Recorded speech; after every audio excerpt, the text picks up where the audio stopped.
lesson from the day in the past. It's gonna be a blast. Johnny and Harmon are the Maine Event Podcast.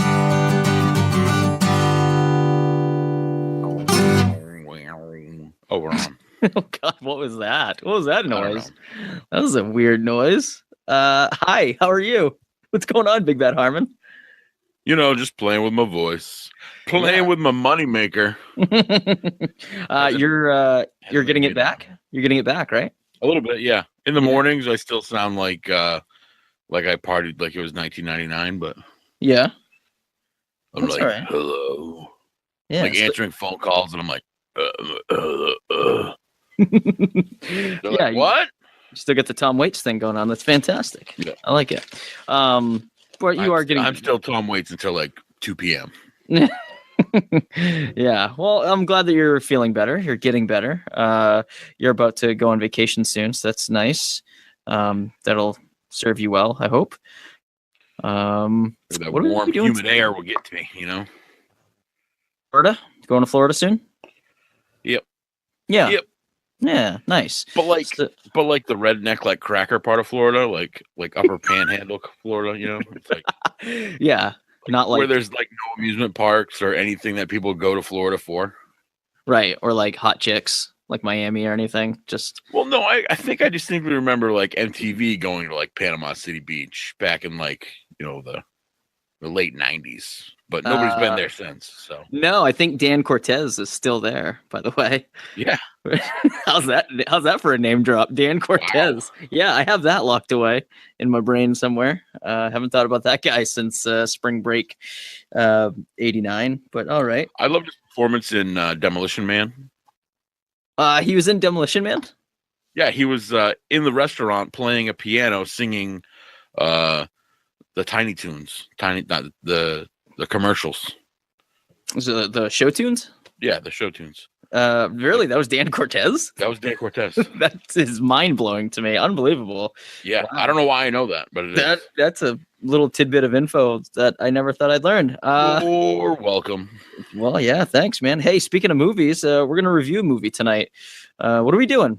One of your childhood We're reviewing favorites. The greatest Mark Calloway movie of all time. Yes. Suburban Commando on the docket tonight. Figured we'd end the year strong, I think, with this. Good call. We just did a movie review with our buddies over at the Wrestling Podcast About Nothing. So I feel like we've been doing the movie. You mean those gimmick stealing sons of bitches? You bastards. No, those guys are great. Mike Crockett, Kingpin, Brian Malonis, they do the Wrestling Podcast About Nothing. And we were guests on their show. We reviewed a movie called Grunt, which Harmon hated and I loved. So if you guys want, listeners at home, I definitely highly encourage you to go over there and check that out. You guys can find it at bdaradio.com. You can follow their podcast on all kind of forms of social media at the WPAN. And like I said, it's Crockett and Malonis. Those guys are the best. So it was fun. I had a blast, man. I don't know about you, man, but I had a blast. They do two shows a week. They do one on the NAI Network wrestling feed, which is on all kinds of podcatchers and such, and then they do their own on their original BDA radio feed on Thursdays. Yeah, and they have a hell of a show, man. It's very cool. And this past one was super hell of a show because we were on it, and it was super fun. I loved it. I thought the movie was great, and I did not. You did not. No, I listened back to the episode and I thought it was fun. I thought all four of us really meshed well together. I was laughing like the whole time listening to our episode. It was good. So big shout out to those guys for having us on. Big thank you. And they're always welcome on the show as well. So Suburban Commando tonight, we were going to have a third man in the booth here for us. But we did not. He bailed out at the last minute. Apparently he's got some big important match or something. Tomorrow. Yeah. I don't buy it. Thinks he's a big deal. Big deal. Matt Mahoney was going to be the third man tonight, but he did not participate. He did, however, call the hotline, the Main Event Podcast hotline, and leave us a voicemail. And it's really good, but he sounds like kind of a jerk in it, which I think is what he's going for, because he's kind of a jerk. But yeah, let's play that for you guys now. This is his reasoning for not coming on the show tonight. So here it is, Matt Mahoney. Well, if it isn't the Main Event Podcast. Well, boys, I gotta admit, I was kind of taken aback when you asked me to help you review the Hulk Hogan cult classic, Suburban Commando. Here's the problem, though. You asked it at a very, very inconvenient time. Do you know who I am? I am the big deal Matt Mahoney, and tomorrow night in Buxton, Maine, I challenge Blade Bandit and Hunter Ward, and I will finally get what I rightfully deserve, and that is the North Atlantic Heavyweight Championship. And you two have the gall to try and distract me from that huge moment of my career. So my answer to helping you review your precious little Hulk Hogan cult classic is no. I have better things to do. As a matter of fact, I have to go get ready to wipe Blade Bandit's face paint off of my boots, and I have to get ready to absolutely break Hunter Ward's jaw. So, if there is any other time that you would like to hear me speak, because apparently one of you likes my mouth, yes, I actually listen to your little podcast, please, at least do it on my terms next time, because I am the big deal Matt Mahoney. Got it memorized? So, Harmon, what do you think about that? Wow. What Lot a to say. dick. What a dick. Yeah, man. Actually, I really like Matt Mahoney. I thought I was not even mad. I was impressed with that promo. Good job. Yeah, of course. What are we doing? What are we doing trying to distract him? He's got a title match coming up. Come on. I know. Can't be interfering with that. But hopefully someday soon we'll get Matt Mahoney on the show. I'd like to do an interview with him. Maybe next season or something. We'll figure something out. Well, if you head on down to Buxton tomorrow, you might be able to catch him. I know. Interrupt him. I know. I don't think I'm going to make my way down to Buxton tomorrow. Jeez. Too many wrestling shows. Wrestling shows galore. Why? You got somewhere else to be? Well, tomorrow I have to work. Friday, however, I'm going to Chikara, which I'm super excited about. That's going to be a hell of a show. It's at the Kennybunk Elementary School, which I've never been to. It's called Silence in the Library. Chikara Pro's putting it on Friday, November 17th. Hey, that's today, or when this podcast will drop. That's today. If you guys want tickets, chikarapro.com. Go there. It's $20 for general admission and $40 for front row. The deal is with kids kids under 12 get in for free with a paying adult on a 1-to-1 basis for the general admission tickets. $40 tickets, front row. Everybody needs a ticket. So kids aren't allowed in the front row unless they have a ticket. But $20, you get a 12 and under free pass for your child. So I'm going to bring my kid and see how this goes. I think the first show that we went to together, Pro Wrestling Takeover, went fairly well. And I think he'll like this. It's a little bit later in the day, which I'm a little worried about. He might crash come 9:00 at night or something, but we'll see. It's gonna be fun. I hear these shows are really kid friendly, and I've been asking everybody who is a big Chikara fan what's it like, what's going on, and everybody says they're just a hoot and they're just the best. So I'm super stoked about that. I've never been to a Chikara show before, so super pumped. And yeah, hope to see some people there. I know of some people that are already going to be there, and I'm excited to see them. My little wrestling family. Harmon, you are not going, you bastard. But that's all right. You're heading off to Florida soon, and I'm jealous for that. So nowhere near Hogan's Beach. Nowhere. Well, yeah. Speaking of Hogan, Suburban Commando.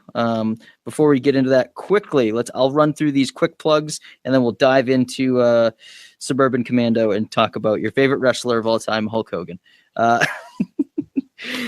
Let's see. You guys can check us out on social media at Maine Event Pod. That's on Facebook, Instagram, and Twitter. We're on Podbean and iTunes. We got the hotline, which I mentioned. Matt Mahoney left us a voicemail on. That hotline number is 929-260-3099. Anybody can call that. Leave us a voicemail. Tell us what you think of the show. Cut a promo on us. Do whatever you want. Ask us info. We'll play it on the air.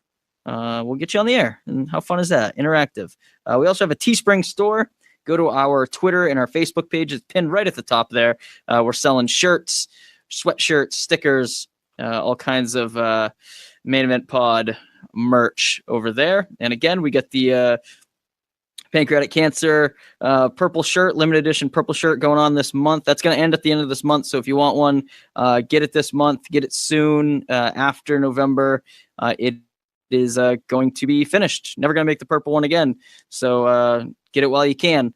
All the 100% of the proceeds goes to the Pancreatic Cancer Action Network, which is a great little organization.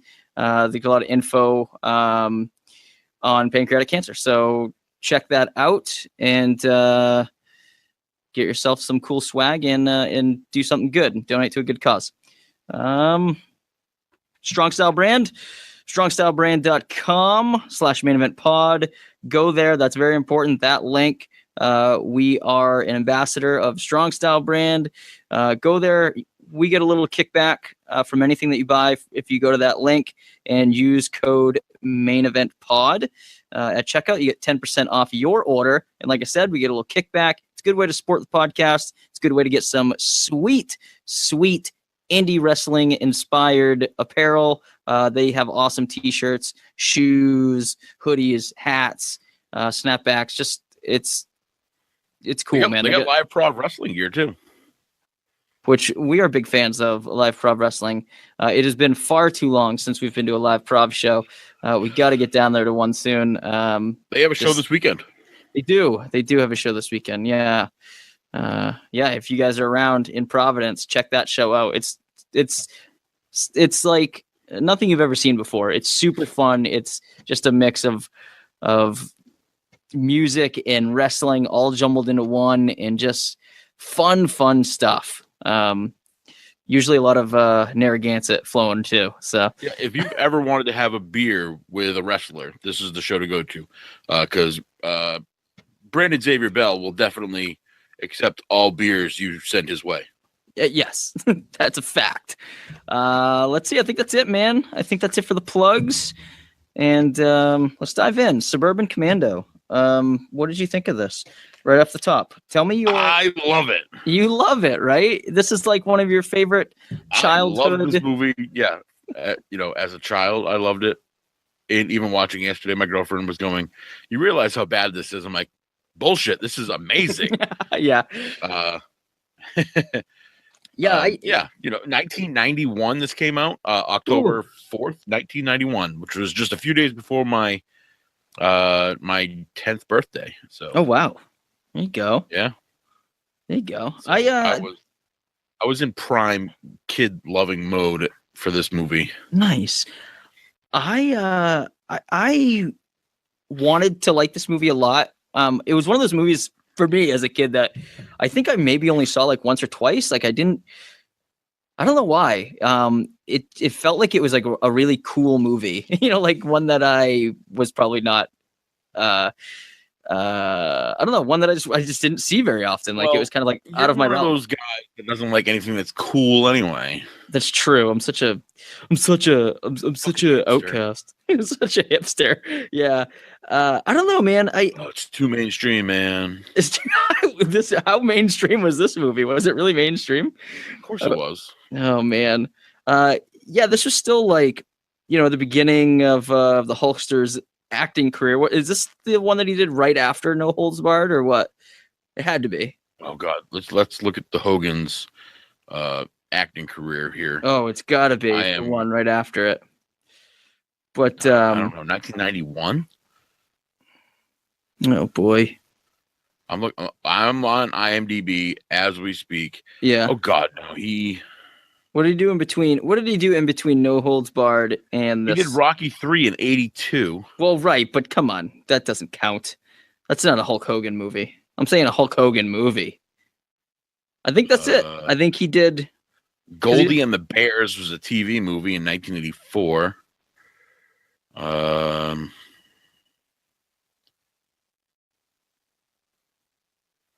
Yeah, I don't know, man. You might be right. He did an episode of Love Boat, The A-Team.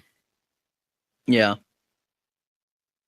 Yeah, I think he went to this. So so still not like the most seasoned actor, not like he would be now. Yeah, that's right. No Holds Barred came out in 1989, and this came out in 91.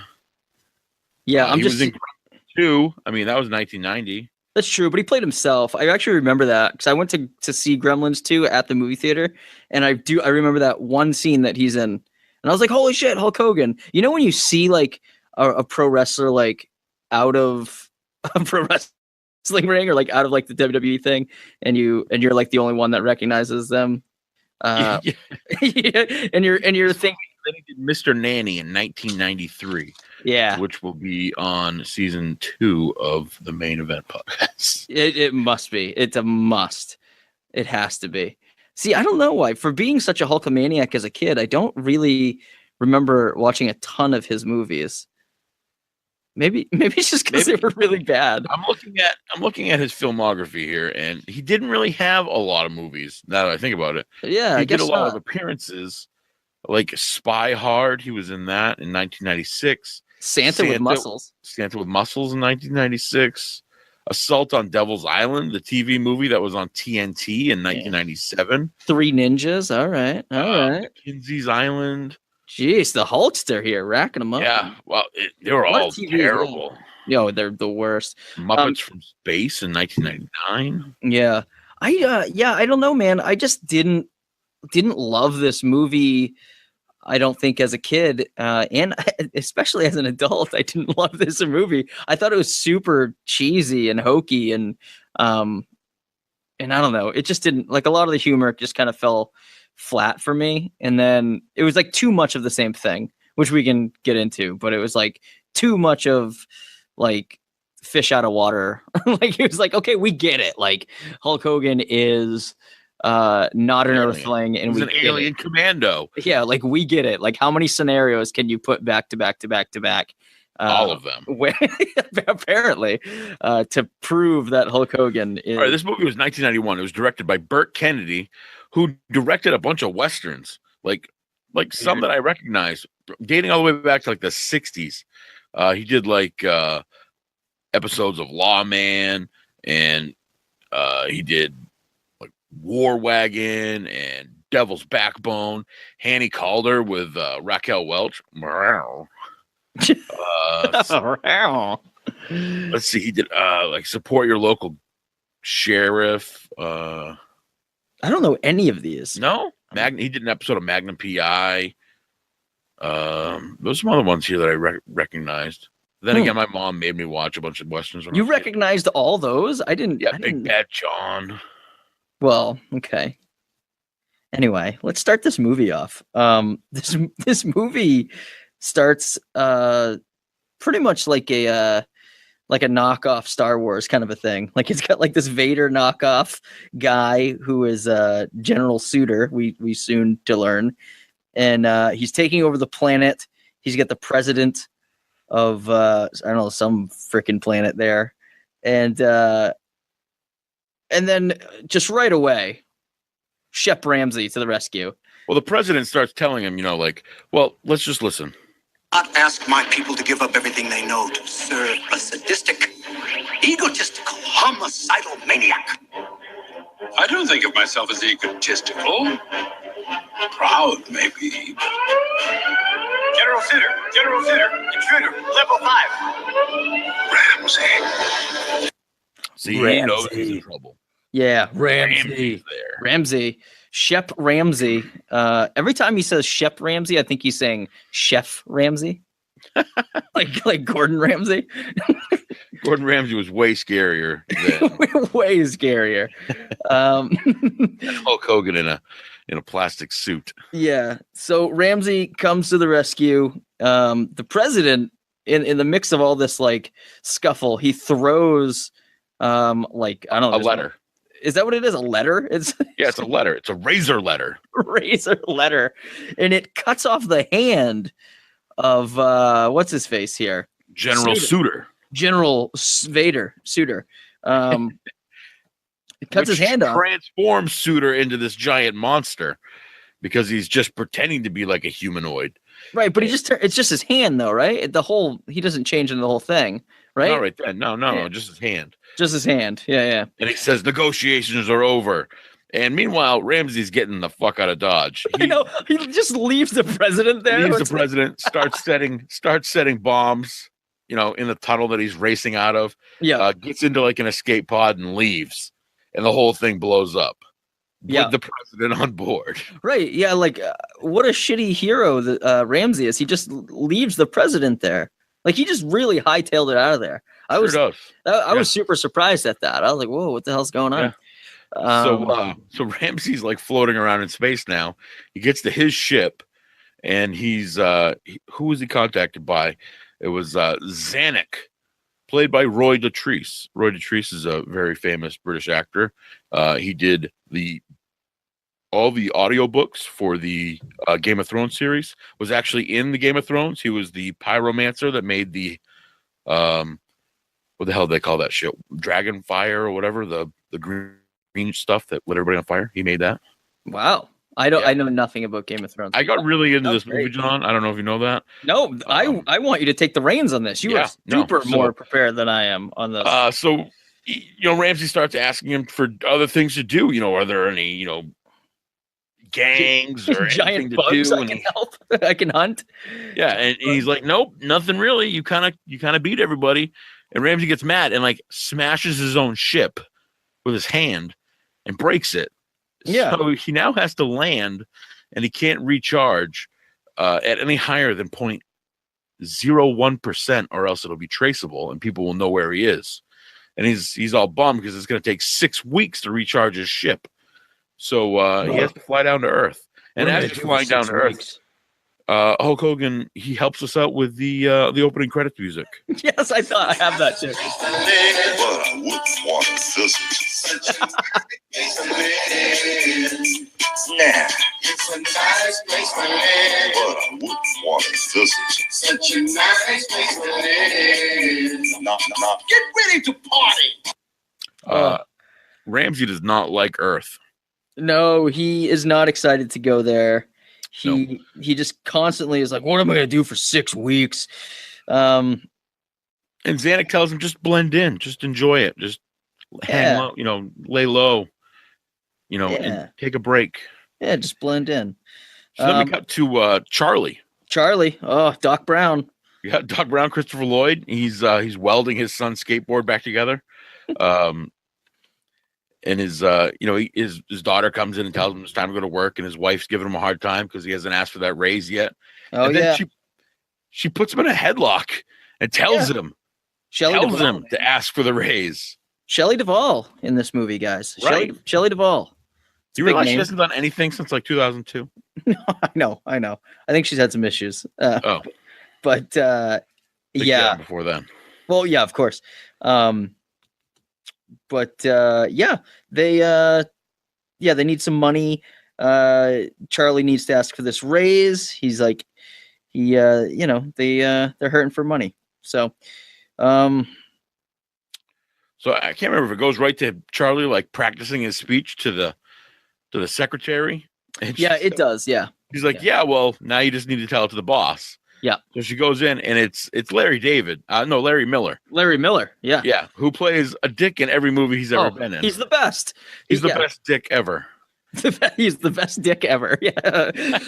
How would you know? No, he's great. Larry Miller's awesome. Yeah, you're right. He always plays a dick in all those roles. He's in like a bazillion TV shows. Like he always plays like kind of like that similar character. He's always playing the boss or the teacher or the principal or the dean or he's he's been that guy in every movie.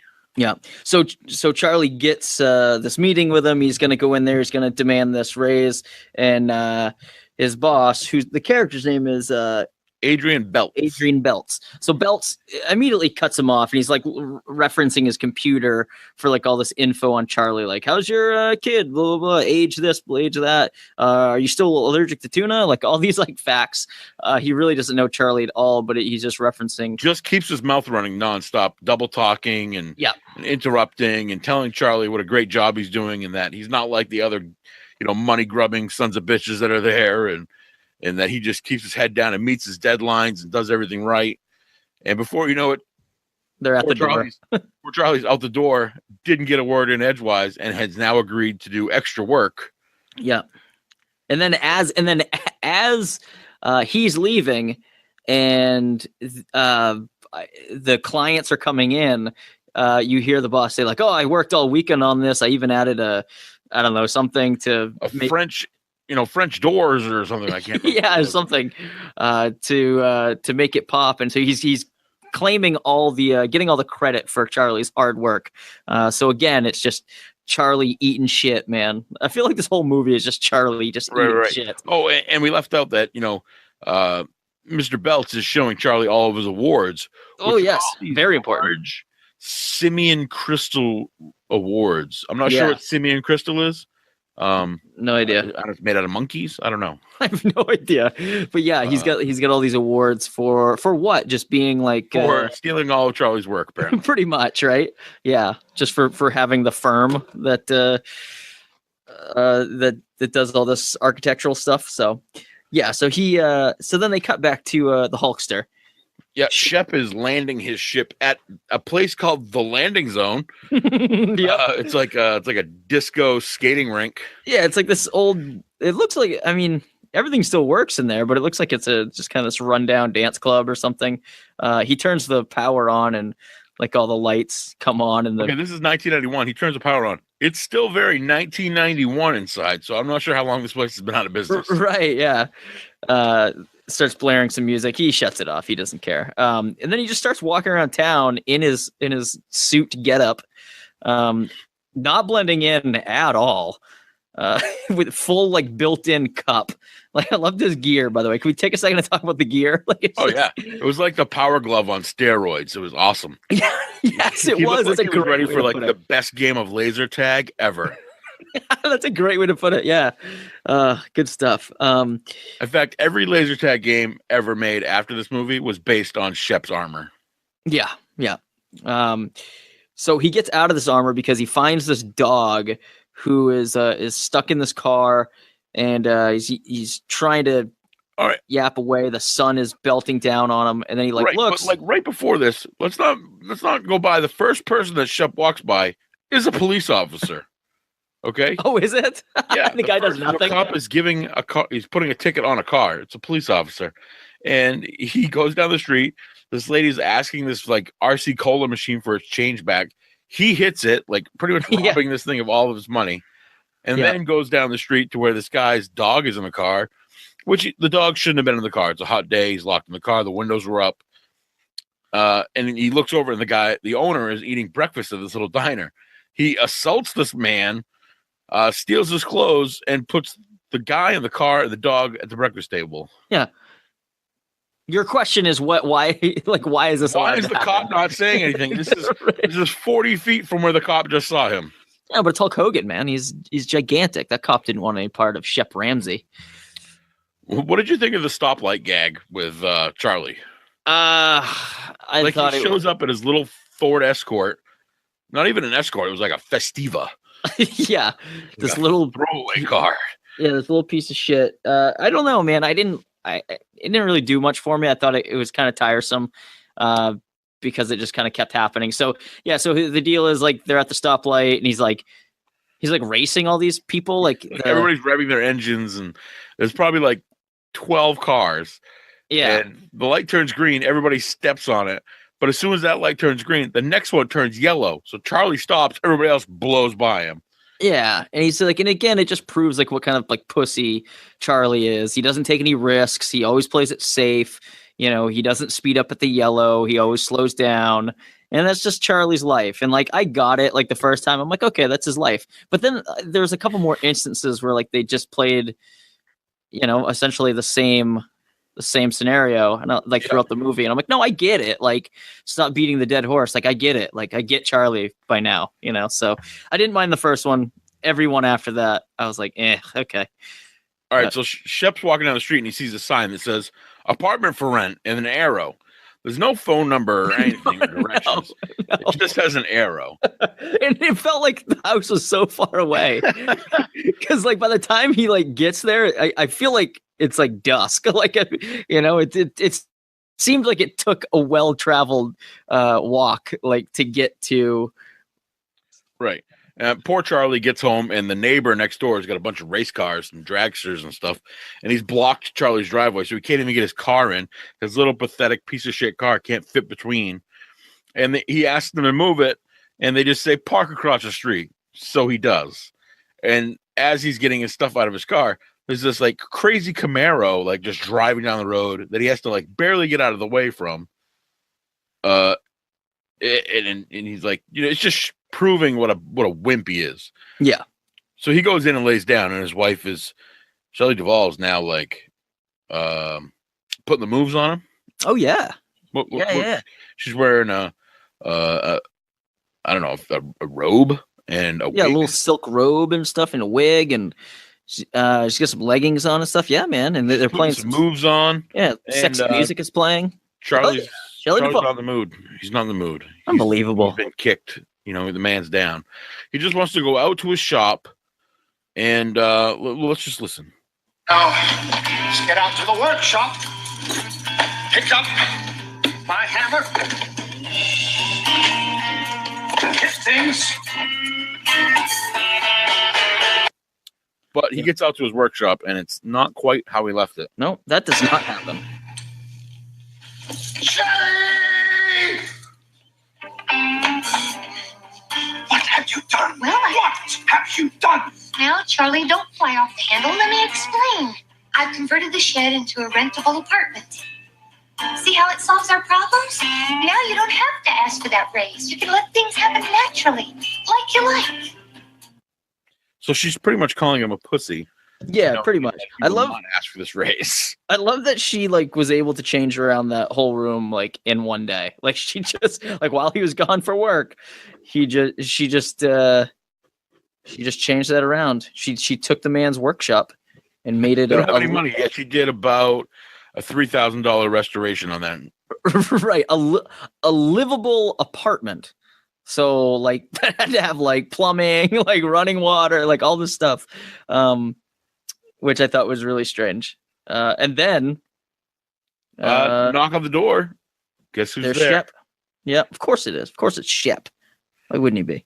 He wants to rent a room. Yeah. He just like he just hands Charlie like what was that? Like the sign? Like the flyer that said, yeah, I'm here to rent the apartment. And Charlie's just like, Shelly, it's for you. Yeah. Jenny, it's for you. Yeah. So they just agree to let him rent, no background check, no nothing, just this huge man out of nowhere. Charlie's expressing his concerns. He's like, I don't know, honey. If he wanted to, I don't think I could stop him. And she's like, ha ha ha, ha, ha. That's so funny. That's the worst. That's the worst joke. Oh my god. Why is Shep eating dinner with them, by the way? I could not figure that out either. Because it's not like he's a roommate. No, he's renting an apartment. Once rented an apartment from somebody and then had dinner at their house. No, I mean, I was trying to like maybe just like, I was thinking, okay, well, maybe it's like his first day and he doesn't have anything and they're just being nice. But it was definitely weird where I was like, what is happening? That would never happen. Yeah. And he's eating everything. There are so many dirty dishes. Yeah. Yeah. And I just found that extremely strange. I wrote down Shep gets invited to dinner, eats everything. Everything. Yeah, he's like, is there gonna be more of that? And he just like starts devouring everything. Yeah, is it okay to have more? Yeah. So then later, Charlie starts spying on the Hulkster here, seeing what he's up to, and Hulkster leaves. The ray gun he puts under his bed. Yeah, I know.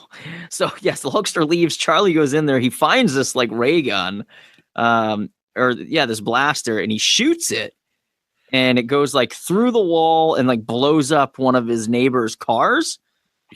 Yeah. Which they never race car, Which they never correct me if I'm wrong, but they never really like revisit that. Nope, don't address that. Like they don't address that at all. Never mind the burning car in the middle of the street. Right. Like that would be a call for like police or like at least his neighbor to come running out and like, have a shit fit. Nope, just nothing.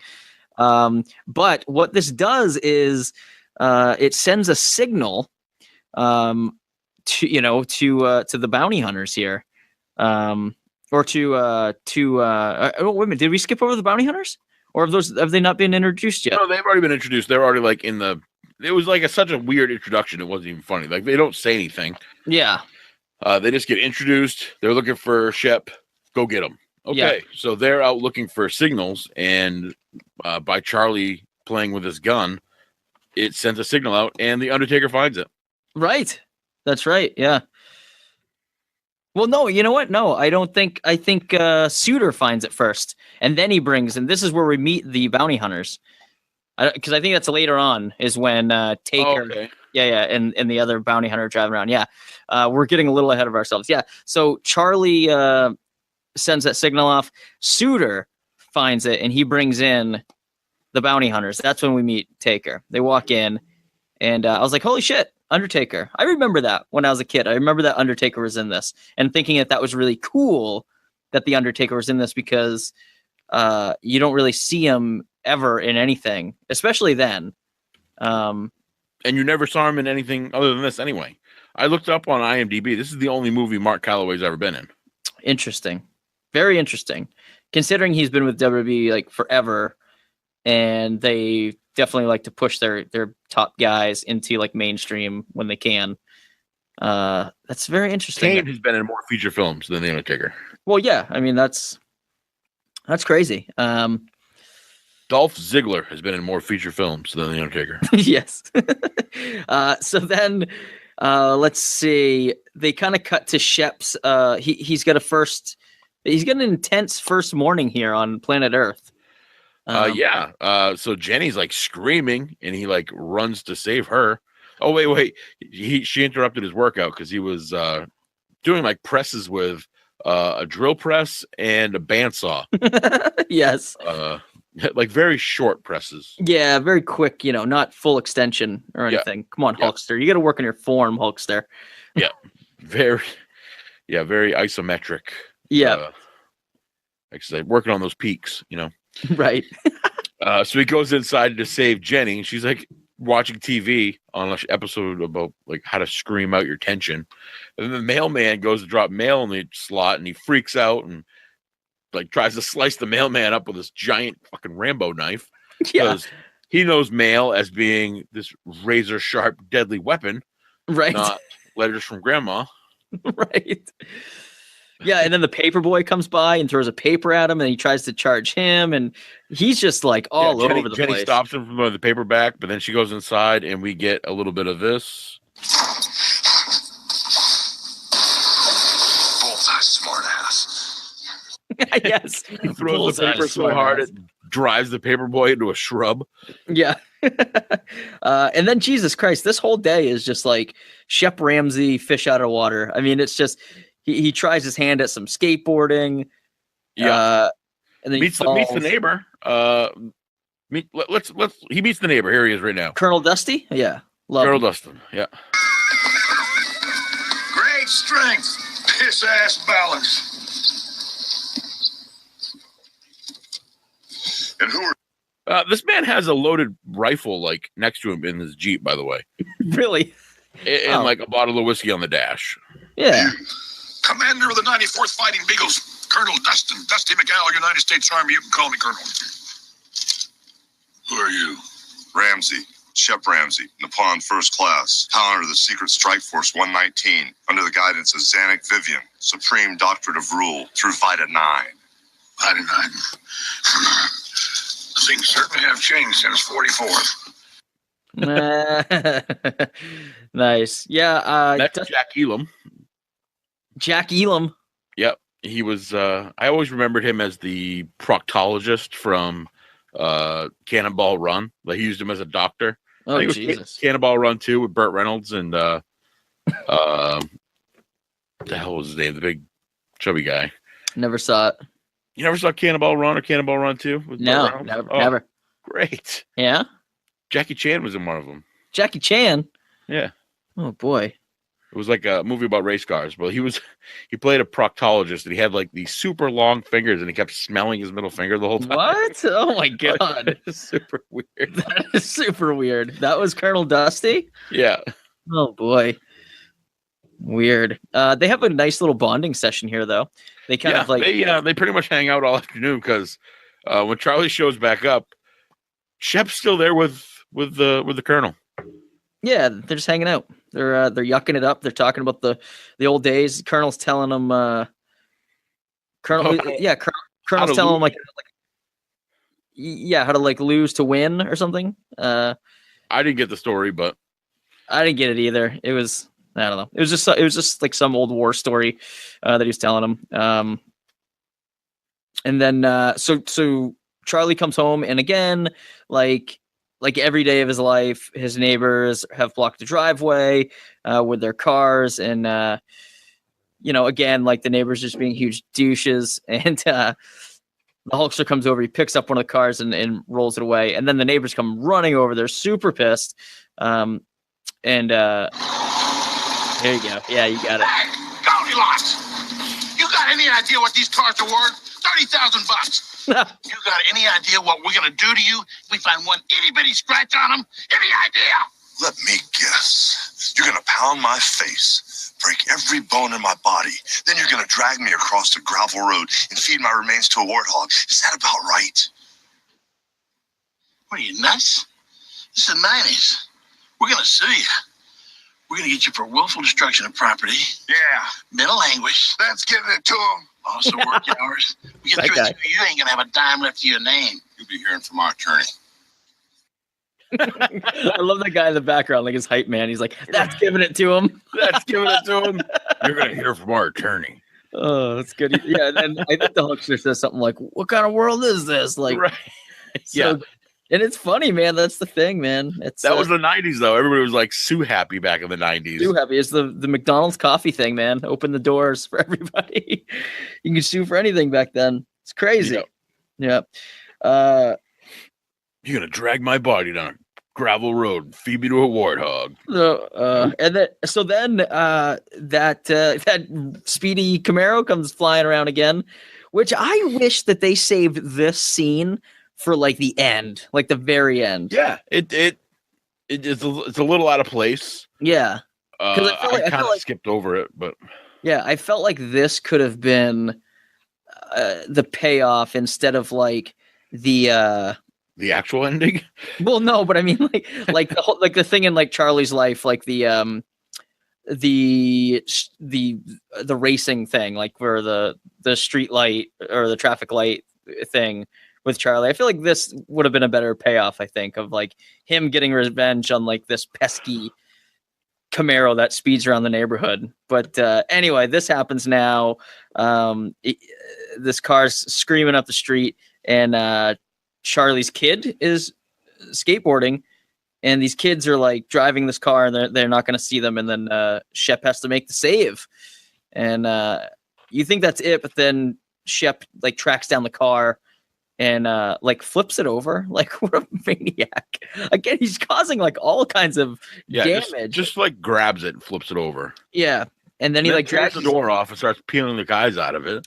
I near the end of the movie, I thought of that. I should have counted how many times he rips doors off of cars, because he does it a lot in this movie.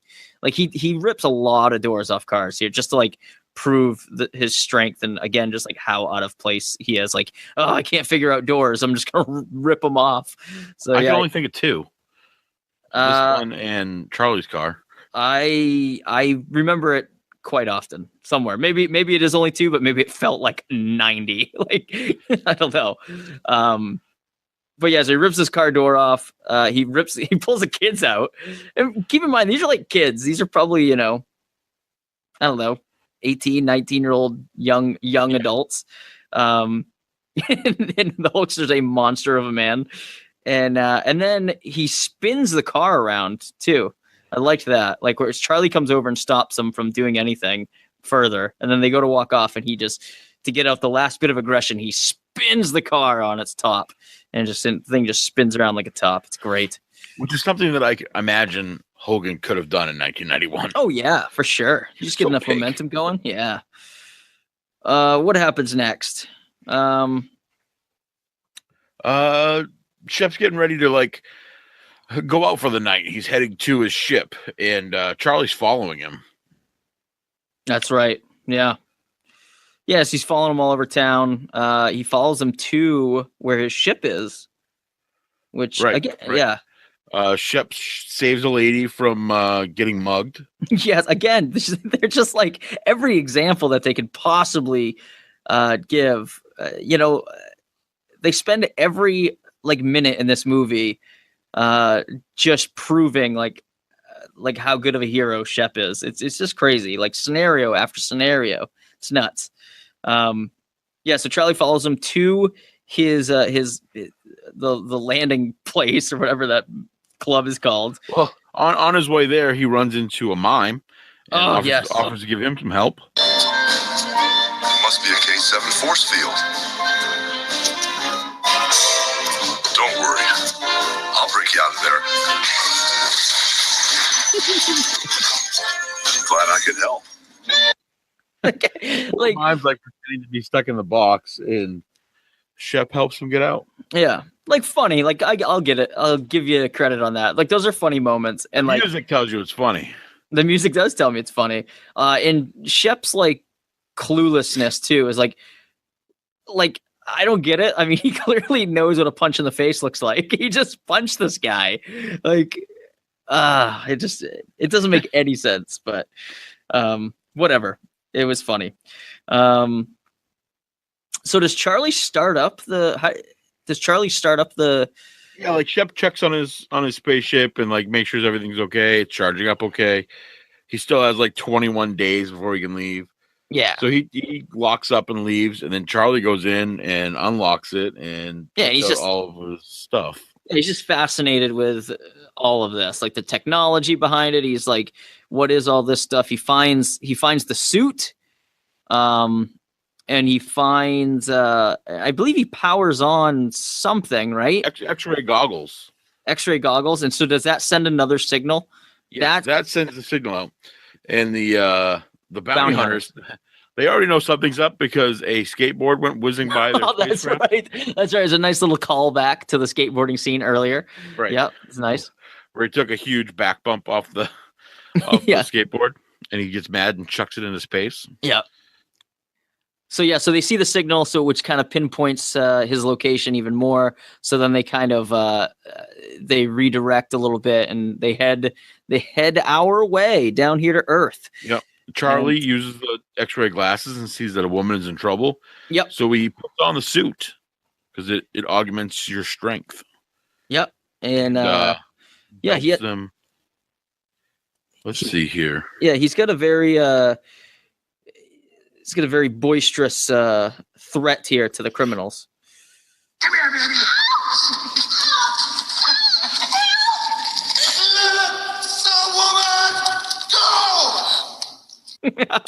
That's it. Right then.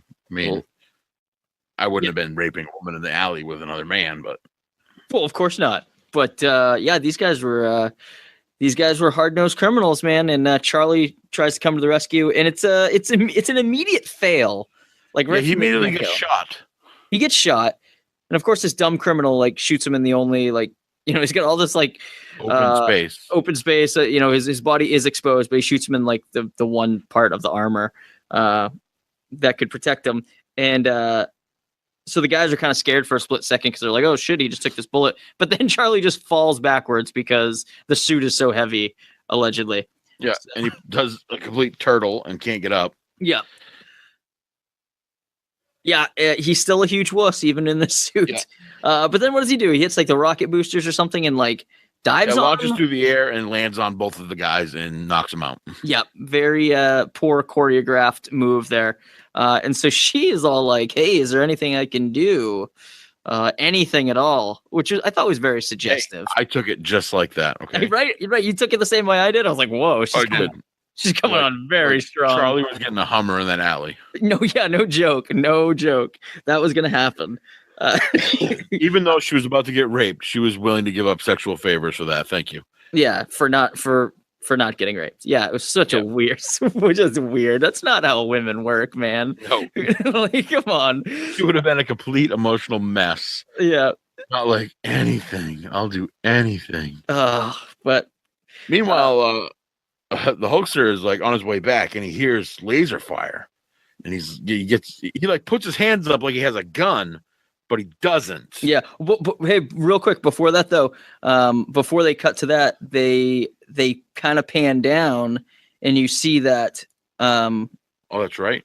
That Charlie has left like I don't know, like a gun, like a little part of Ramsey's arsenal, like a little laser gun or something that. Yeah, a little gun on the ground. You don't know what it is. Really. Yeah, we don't know what it is yet, but we find out later. But anyway, they get back to it, but they kind of like leave us hanging there for a little bit. So obviously somebody's going to find that and use it. And for because Charlie's turned all this stuff on, the bounty hunters now know where they are. Yeah, they've got like a direct sight of like where they are. Right. So they're coming after him. So yeah, I'm sorry, go for it. Yeah, he hears all these like laser blasters. Yeah, so this is Shep hearing the laser blasters, and he goes into an arcade where this kid's playing this game.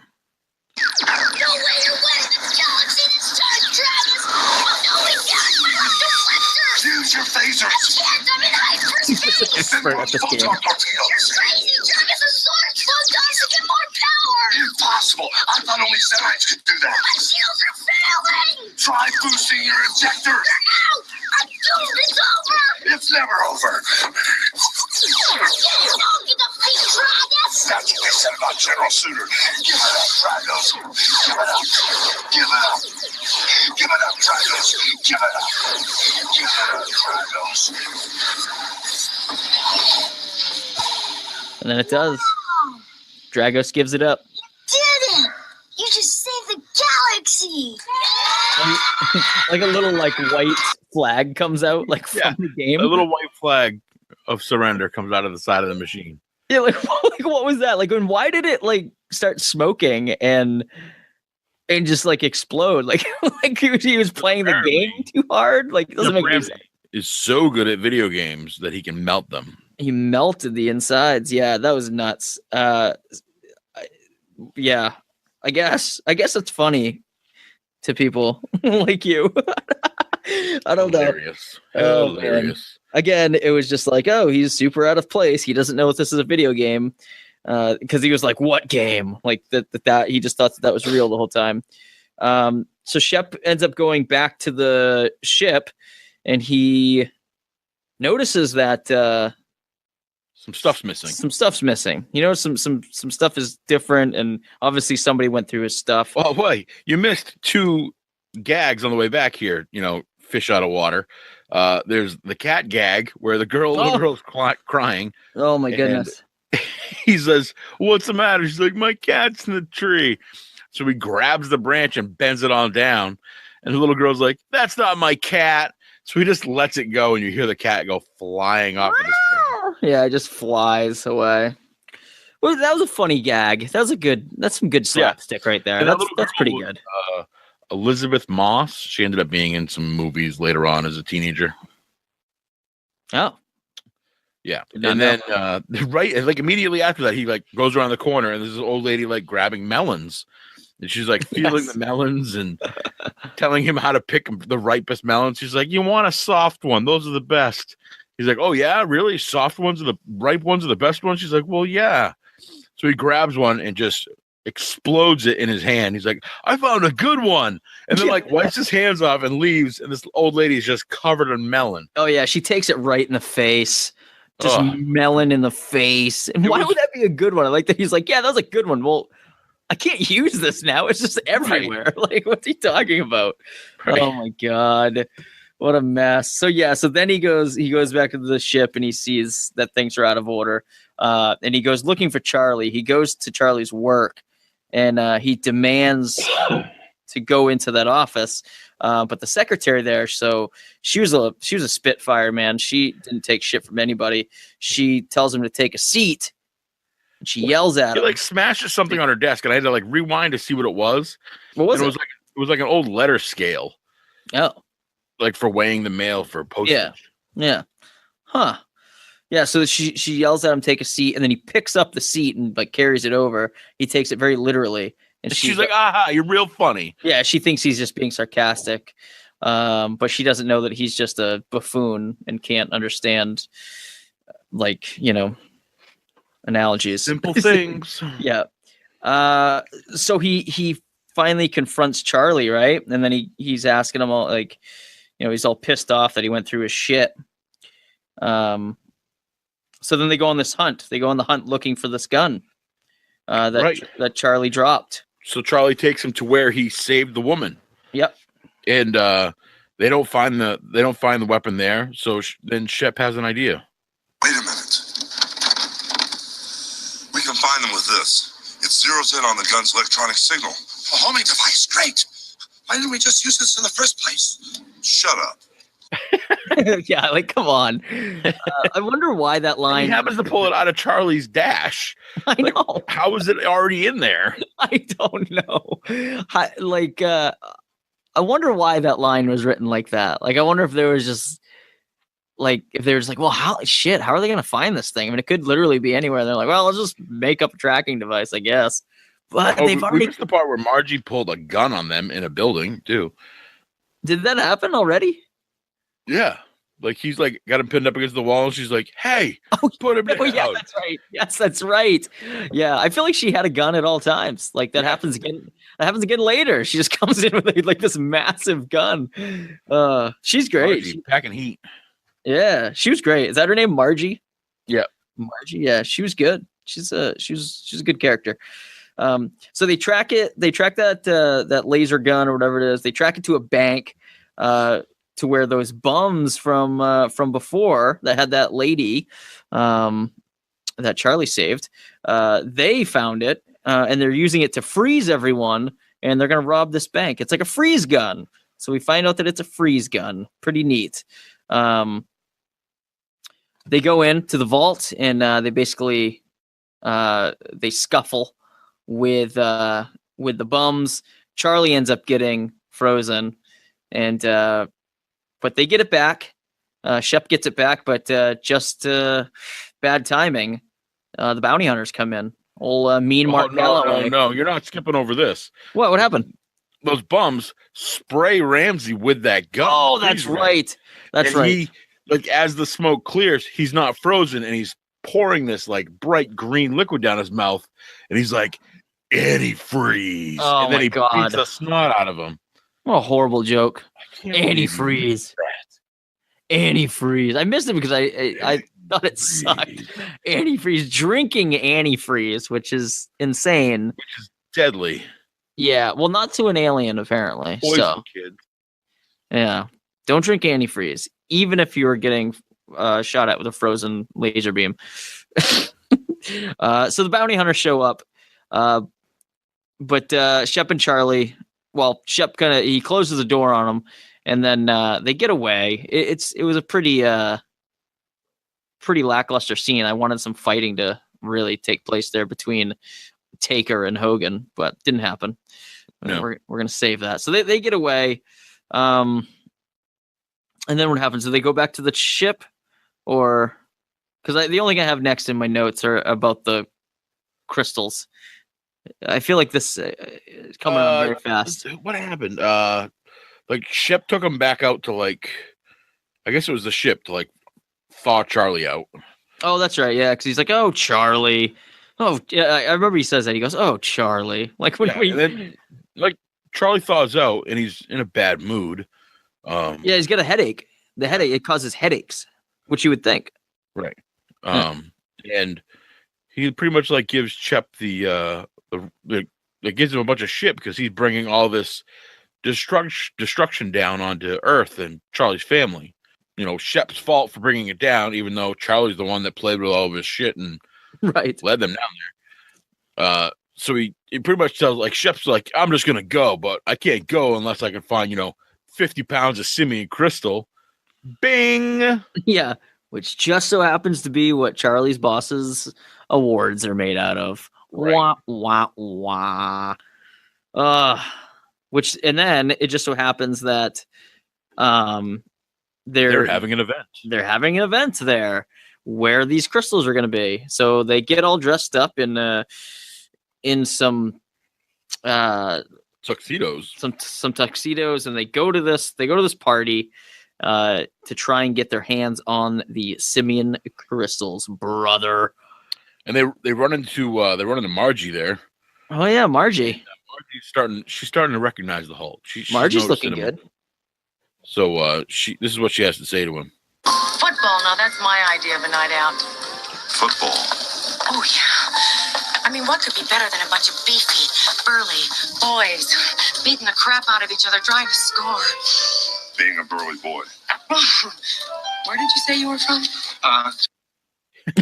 What a weird answer. Totally moves on him. Yeah, she's laying it on thick on the Hulkster. Yeah, so they go upstairs and what was it? His boss there was talking to the Japanese people who are like, the building is for. Right. Yeah, and he's like, hey, do you have those plans or whatever? And he's like, oh, I left them in the car. He's like, why would you leave them in the car? And then like, it basically just to like lure them away from the crystals so then they could steal them. And the plan almost works. Yeah, Margie, she's smart. So Margie. She catches them like trying to steal all these Red-handed. crystals. Yeah. She pulls out that cannon again. Yeah, I know. Jesus. She pulls that thing out and she's not going to let him pass. Right. Yeah. And then the bounty hunters show up. Oh man. And this is probably my favorite part of the whole movie. Oh, it's a big payoff. Yeah, the throwdown between the bounty hunters and Shep here is really good. I thought especially the Hulk Taker showdown is really good. They have a lot of like good fight scenes. They work in an elevator into the fight scene, which I thought was good. Yeah, the elevator was with the other Knuckles. The other was guy. his name. Knuckles, yeah. The Undertaker was Hutch, and the other one was Knuckles. Hutch and Knuckles. Amazing. So Shep gets Hutch out of the way right away, the Undertaker, by setting off his rocket boots and smashing him through every floor of this building on the way up. Yeah. Which Mark Calloway sold amazingly. Yeah, like Taker does really well in that role. I don't know. I mean, it seemed like a pretty simple role, but it was cool. Yeah, especially for like pre Phenom days. Yeah, he's not gonna be the big star that he is. Right. When did this come out? 91. So Taker had only been around for like a year, right? Like in WWE as the Undertaker, because he debuted in 90, right? So he'd only been around for like a year, which is pretty crazy that they thrusted him into this role. But yeah. So he battles Knuckles for a while and ends up dropping an elevator on him or something. Yeah, he dropped an elevator on him and he hung on to the other end of like the cord and so or the wire, and so he went up as the elevator went down. So that happened. And then I believe he then encounters Hutch again, who is Undertaker. And he peels a toilet off his face and says to him, "You're a dead man, Ramsey." Yep. Why did they use that voice? I mean, what are they doing? I don't know. But then Shep immediately says, Wow, no wonder you guys don't talk. Yeah. Which I guess, like as a kid, I guess I thought that was funny. I thought that was hilarious as a child. Yeah. I thought that was the funniest thing. So that's probably just what they were going as. You know, This but gigantic, scary-looking man has got this tiny, like, little child's voice. I wonder what Taker thought of that. Because he seems like a no-nonsense guy, and I bet I bet you he thought it was hilarious. I bet he did not, but I bet that he had been in the business I think for that's the reason why he never acted again. yeah, that's it. He's like, screw this. That's how they portrayed my voice. No, I just think, he'd been in the WWE for like a year, and they were just like, I suppose he sounded like super menacing, like on set.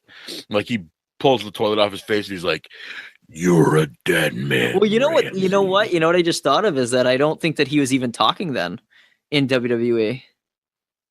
I don't think he had said a word yet, actually. So maybe that's why. Maybe they wanted to protect. Maybe Maybe they wanted to protect his voice because, like, he had like Brother Love, and then he had Paul Bearer like doing all the talking for him. So yeah, maybe he. I'm not positive on that, but maybe he just hadn't spoken a word yet. Yeah, it'd probably be 10 more years before he says "rest in peace" to somebody. Right, exactly. So yeah, maybe they were just protecting the business. Maybe that's what they were doing. Keep it kayfabe. Yeah. So no, I get it. I dig that. I missed the cut. What? Because when Hutch shows up, he had just beaten Knuckles, and he's like, oh yeah. Oh, what is this, a tag team? it's like the only wrestling reference in the entire movie. And it was my favorite line in the whole movie. What is this, a tag team? Great line. Good line. Good like little the tag team. Yeah, because it went. Oh, what is this, a tag team? Good man, Ramsey. Nice, good. Back to back. Good sound clips. Yeah. It was good. Nice little shout out to where you came from, especially with those two guys being pro wrestlers. So very cool. Yeah, so they battle some more. Rocket boots are involved and a gurney, and they just like spin around a pole a lot until Shep finally like lets go of the gurney, sends Hutch like through a wall, to which he sticks to and then falls out of. Yeah, which I thought was weird. Which was completely like cartoonish. It was like a complete cartoon gimmick, but I thought it was hilarious. Yeah, like the wall has like the exact same shape as his body. Yes. Like, yeah, it was very super... Wile E. Coyote. yeah, it was very cartoony for sure. Definitely Wile E. Coyote-esque. Yeah. So he defeats them. They get the crystals. Yeah, they get the crystals. They return to the ship, and they have like this like little goodbye. Charlie returns home to see that General Suitor has his family. General Suitor at his house. Right. General Suitor has taken notice that Shep has a family now, and is going to use them to get to him. Yeah, and so Charlie brings Suitor to Ramsey. Kind of says like, "I'm sorry." I got a question. Did Charlie drive his family and Suitor in that tiny little car to Shep's? That's a great question. I didn't even think of that. Spaceship. That's a great question. I want to because that car was like, it may have said 4-seater, but it was like 2.5. Right, but he has like 2 kids and his wife, and Suitor has to fit in there too. I mean, Suitor with all like his Darth Vader knockoff gear and shit. Like, come on. There's no way they all fit in that. No way. Yeah, great imagery though. That's like gonna be in my head now for the rest of the night. Like, I wanted that scene. Why that scene would have made that whole movie better. Oh my god. Yeah, and they go through that stoplight. Right. Yeah. He's like, yeah, right. See, that would have been a great payoff. If that's when Charlie overcame his fear of the yellow light. Suitor is like right there next to him going like, "Go for it, you pussy. Come on." And then the light turns yellow. He goes, "It's yellow. No, it's red. It's red." He's like telling Charlie to stop, and they keep going. Yes, that would have been great. Who's got the balls now? Yeah, right. But anyway, Charlie brings Suitor to Ramsey, and then they show down. Ramsey, like at first, is like, "Go ahead, kill him. I don't like these people anyway." Yeah, trying to kind of throw him off a little bit. Yeah. So what happens here? Charlie ends up like hitting Suitor like with a car at one point. Is that right? Or what am I thinking? Yeah, like Charlie gets his family out of there because Suitor's like, I don't need them. Oh right, And yeah. It was just like trades himself for the family. So Charlie leaves with his family, like drives them down the street, and then says, "I gotta go back." right. This is something I gotta do. I like that Suitor for being like this crazy badass general, like evil person was like just really easy to manipulate and be like, oh yeah, these people, yeah, I'll let them go because there's no possible way that they would come back for you. Like, I guess I'll just see you later. I'm not gonna tie that loose end up at all. Like, bye, see you guys. Yeah, no, we're good. How does he expect? How does he expect to rule the galaxy if we're making mistakes like that? It's ridiculous. Sometimes haunt us. Come on. So some more fighting, and then Suitor has Charlie at one point, and then Charlie puts on the glove, like Ramsey's glove, to like his suit, and he uses it to crush Suitor's balls. Which Shep tells him, no, don't do it. No, yeah, because he knows what's going to happen. And then the inevitable happens, and Suitor turns full like lizard creature man, like alien dude. Right. Which I thought was a pretty good suit. Like, it looked pretty good, like for being like a live action, like suit. I thought it was pretty good. Like, makeup and stuff. I thought it was pretty. Like, the production of that was pretty well done. No, good. And then how do they get rid of Suitor? Like, Hutch blows up his ship. Is that what happens? Yeah, he said because he's gonna lose to win. Yeah, that's what happens. Just like the Colonel told him to. Right? Isn't that how he does it? Well, they electrocute him for a bit, right? Yeah. He battles him into the electrical panel, and then he picks up Charlie and gets out of there because his ship's gonna blow up. Because it's gonna blow up, and so they run out, and the whole thing blows up. Obviously, taking Suitor out with the damage. So yeah, that's it, man. That's Suitor. Suitor goes down again, and Shep and Charlie, they get away. And that's about it. Then the next day, Charlie goes to work, and he quits. He quits work. Yep. His Really boss is asking him like where he's been all night, and he apparently has been telling shitty stories to these poor Japanese people all night long. All night. Like, and the one Japanese guy hates him anyway. Yeah, and, like all the subtitles are like really but for whatever reason stayed. Yeah. I don't know. It was so screwed up. Yeah. He quits. He quits. He goes and he quits. Hulkster, it looks like he's going to be on his way. He's leaving, and the girl with the cat is back. Yeah, he's like, "Are you sure this is your cat?" And she's like, "Yeah." And he like pulls the tree branch down, and then like the cat jumps off, and he lets the tree branch go, but the little girl's attached to the tree. Yeah, the girl flies away, and he has to like run and catch her. And she's not like upset about this at all. She just goes, "Thank you," and then he just like puts her down and she walks away.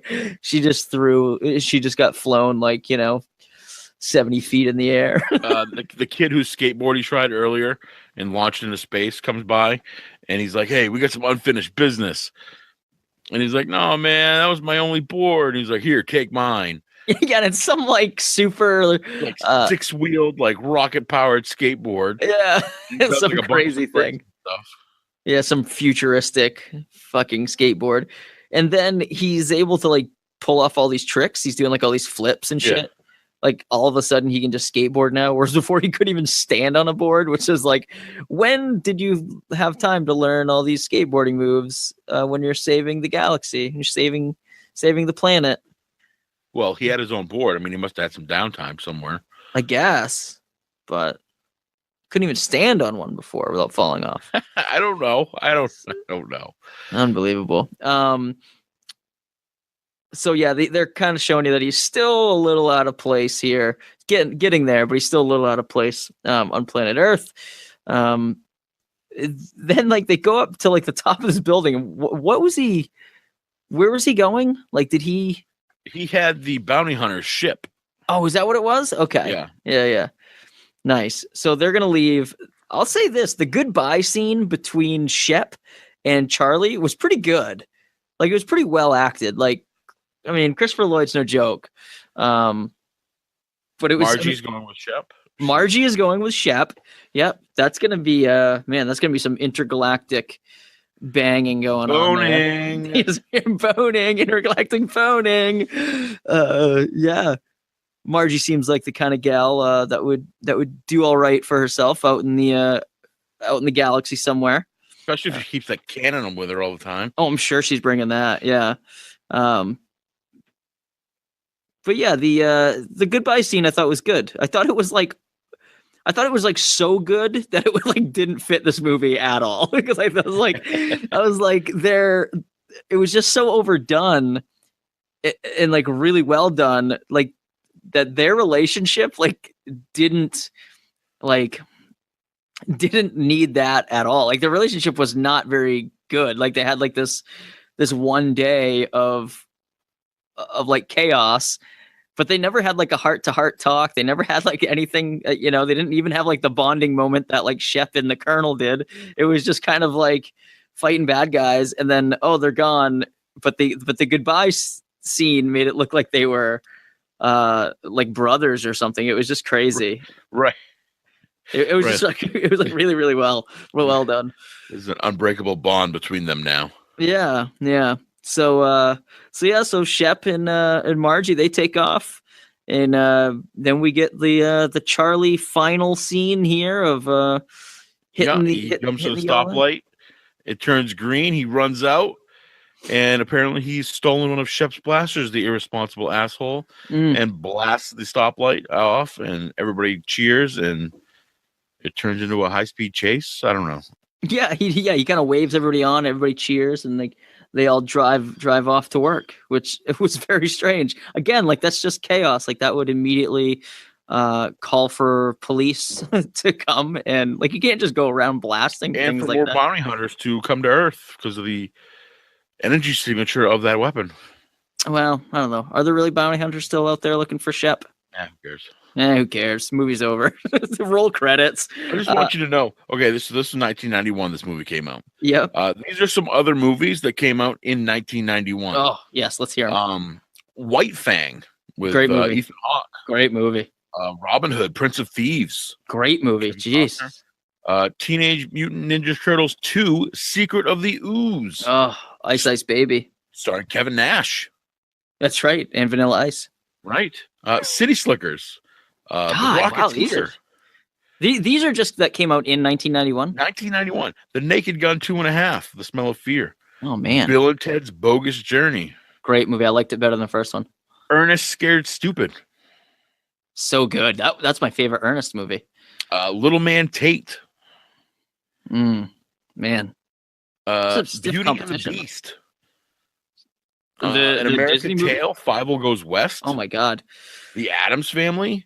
Hook came out in 1991. great film. Curly Sue. Bingo. Rockadoodle. 101 Dalmatians was originally released in 1961. Was re-released in 1991. Man, so Problem Suburban Child 2. So you're King saying Ralph. so you're saying Suburban Commando had some stiff competition in 1991. Out of all of these movies, there's only two that came close to getting as low a rating as Suburban Commando. Oh, what are they? 4.4. What are they? At a 4.7 is Bingo, the story of the dog there, circus dog, and what else was 4.6? Problem Child 2, which had the little girl in it also. Oh yeah. And Curly Sue was a 5.7. Really? Huh, that surprises me. Huh. King Ralph was a 5.2. How dare they shit on John Goodman like that? Seriously? Oh, you better check yourself. Oh, and Pure Luck with Martin Short and Danny Glover. Yeah. Wow. So, but this one was the bottom of the barrel, huh? Yep. Suburban Commando. Wow. It was the shit. Unbelievable. Well, we have a review to read here from our good buddy, David Dyer, a sports writer for the Kennebec Journal. He's been on the show many times. Last time he came on, I believe, or one of the last times he came on, he he reviewed the movie The Chaperone starring Triple H with us. So that was a fun episode. But he also watched Suburban Commando, and he wrote me this little review that I'm gonna read. So here we go. From David Dyer, sports writer for the Kennebec Journal. Look him up. It says here, Suburban Commando was, how do I put this? Well, just about the biggest waste of my time as a movie viewer ever. And I once watched Geely for about 20 minutes. Oh, come on, Dave. Geely wasn't terrible. Yes, it was. Oh, I love Geely. Everything about... What's that? Todd scene. The yoga scene? No, Sweeney Todd scene. And Sweeney. Isn't that where they do the play and the kid like guts everybody on stage? Yeah. You're right. Yes. I was just thinking about the yoga scene, but anyway, J-Lo. Everything about this movie is the raging shits. The acting, the reused weaponry from Masters of the Universe. It really is. You can look it up. Obviously, the plot is god awful. So bad, Arnold Schwarzenegger opted out of doing it for Twins. You can tell the other actors don't want to be there, and that Hulk Hogan is actually trying. There's only two things about this movie that I appreciated. One, and it's likely everyone's favorite moment of the film, is the appearance of The Undertaker as one of the bounty hunters. It's great because it's one of the few pieces of pre-2000s footage of Mark Calloway doing something other than Undertaker stuff and actually showing a little bit of personality. That was cool. My other favorite moment was Hogan, Shep Ramsey, which sounds like a doofus relative of Gordon Ramsay, punches out a mime. It's not the acting of this scene that makes it special for me. It's just carrying out a long-held belief I have that all mimes should be punched in the face. Good call, Dave. Real quick, he ends it up here with, I was able to muster a defense, albeit a weak one, for the Chaperone, but there simply is no defense for this one. It's right up there with The Room by Tommy Wiseau, which is so bad that they're making a movie about that movie. Perhaps they'll do that one day for Suburban Commando. The mock movie could end up winning an Oscar. I don't know if it's that bad, Dave. I don't know if it's that bad as The Room. It can't be that bad. No, but thank you, Dave Dyer, for your write-in. We love you and we miss you, and we want to have you on the show again very soon. But yeah, I thought it was. Let's see. Final thoughts here, Harmon, on this. This is an 8.5. 8.5 for you? Holy moly! I loved it. It hit all the right 10-year-old buttons. Let me tell you. Wow. It had cool laser beams and outfits and freaking lasers. Freaking laser beams. It had a kind of sexy secretary.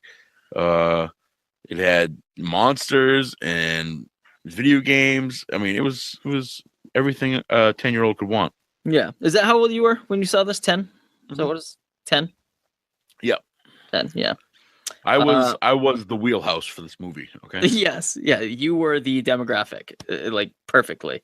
Let's see. I thought it was not as good as when I was 10. I thought it was actually pretty bad. It doesn't really have any like depth or like feeling for me, especially like when I watched it as an adult. It was like just basically a highlight reel of different like fish out of water scenarios to put the Hulkster in. And there was like, wasn't going to be an Oscar contender there, shithead. Well, no, of course not, shithead. But it was just like a constant like back to back scenarios of the Hulkster just doing things that were like, yeah, we get it. Like he's not from Earth. He can't blend in. And it was just too many examples for me. I would have rather them take that time that they devoted so heavily to that and like maybe create some kind of relationship between like him and the kids besides just like falling on his ass on a skateboard, or even a stronger bond between him and Charlie, like, and then it would have made that like goodbye at the end seem a little bit more special. Like maybe if Shep could see even more like how much of a pussy Charlie was, besides like that one instance of the of dealing with the neighbors. Like if he could have seen him like around his boss and stuff, like I don't know, it would have made up for a better payoff for me at the end. But I guess their demographic was a 10-year-old boy, so who was into WWF at the time, so they probably weren't going to go that deep into it. But nailed it. Yeah. So, but anyway, on the grand scheme of things, I totally agree with a 4.4 out of 10. I thought that was a perfect rating. I did not think this was very good at all. And hey man, and you know me, I'm a big Hulk Hogan mark. So for me to kind of bash him like that with the movie, it says something. I didn't find it too great. But anyway, it was a fun time watching it and a fun time talking about it, at least. I can't believe you gave it a 4.4. That's horrible. Oh, it's bad. So bad, man. Come on. I didn't really laugh very much like watching this. And I don't really remember it too much as a kid either, like I said at the beginning. So, but anyway, let's get out of here. What is Dave talking about with the reused? Yeah, I guess they reused the same weapons from Masters of the Universe, the He-Man movie with Dolph Lundgren. Which I love. I love that movie. Holy shit. Well, like blasters and stuff? Or? Yeah, the blasters, I guess. Oh. Well, who would ever pick those out, Dave? I don't know. Like now you're getting super defensive about this movie. I love it. I love that you're getting defensive about it. Oh, goodness. All right, man. So, hey, Harmon, last week we put out that poll. Actually, we put it out kind of late. We kind of forgot about it. Sorry, guys. So we put it out kind of late, but we got some votes on it. The finals of our tournament, Survivor Series fantasy matchup tournament last week. It came down to the 4 horsewomen and Asuka versus a team of lady legends, built up of some lady legends with Alundra Blaze, Bull Nakano, Trish Stratus, Lita, and Chyna. So the finals of that, thank you to everybody that voted. The finals of that was, surprisingly, the 4 horsewomen and Asuka takes the matchup. 64% to 36%. It is a sweep, man. Wow, holy cow. I thought Lady Legends would have put up a better fight than that. Yeah, wow. No, so 4 horsewomen take it.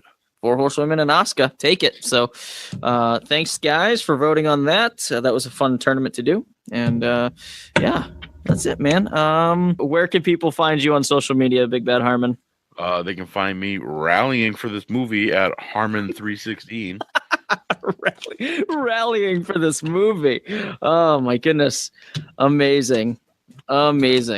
I'm on Twitter at Johnny Fashion. You guys can check out the show's Twitter at Maine Event Pod. We're also at Maine Event Pod on Facebook and Instagram. And again, we get the hotline, we get the Teespring store. So buy some merch from us. You'll thank us later. And yeah, that's about it. Big shout out to Follow the Fox. They do the intro and outro music for us. Dylan and Sarah, they're based out of Denver, Colorado. They're a great bluegrassy band out there. If you're ever in that area, definitely check them out. Go see them perform live. They're the best. If you guys want to follow them on the internet, go to their website, followthefoxband.com, and they're on social media, Facebook and Instagram at Follow the Fox Band.